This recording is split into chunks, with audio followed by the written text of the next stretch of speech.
اور میں یہاں پر ہماری بیٹیاں موجود ہیں، میں ان کو بتانا چاہوں گا کہ دنیا میں سب سے پہلی یونیورسٹی کون قائم کی ہے۔ پوری دنیا میں آکسفورڈ، کیمبرج، ہارورڈ، ییل، یہ بڑے بڑے نام ہم سنتے ہیں۔ دنیا میں سب سے پہلی یونیورسٹی کس نے قائم کی اور یونیورسٹی قائم کر کے ڈگری کس نے دی؟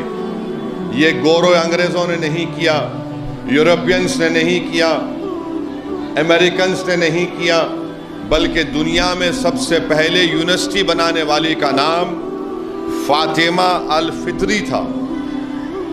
لڑکی تھی، موراکو میں فاطمہ الفطری ان کا نام تھا۔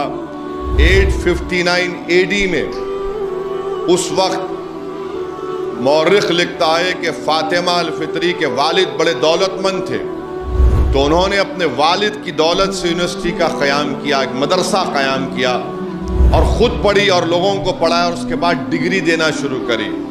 تو جب وہ مدرسہ یونیورسٹی کھولی تو ان کے والد کا انتقال ہو گیا، ان کے بھائی کا انتقال ہو گیا، مگر اللہ کی یہ ولیہ فاطمہ الفطری اپنے اس مشن میں جاری رہی۔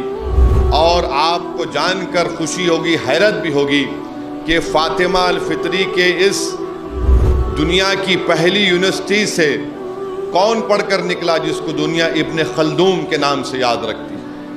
وہ مورخ جس کا نام حسن الوزان، یہ بڑا ہسٹورین تھا، یہ وہاں سے پڑھ کے نکلے۔ تو اس لیے میری بیٹیوں، یہ آپ کی ذمہ داری ہے کہ آپ بھی جب علم حاصل کریں گی تو آپ علم کو پھیلاؤ، علم کو بانٹو، اور یاد رکھو اگر آپ تعلیم یافتہ ہوں گے تو نہ صرف آپ اپنے گھر میں جہالت کو ختم کریں گے، آپ ایک نور علم کے طور پر اپنے گھر میں لائیں گے، بلکہ پورے معاشرہ سدھرے گا۔